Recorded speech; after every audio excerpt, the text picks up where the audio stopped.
So you guys that have a Chevy 8.1,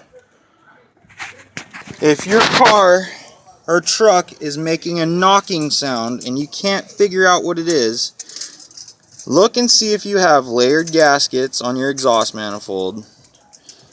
And I'm pretty positive that's what it is. Mine was going da da da da da da da da da da da da da. With RPM, sounded just like a rod knock. And I'm pretty positive that's what the problem is. We'll see.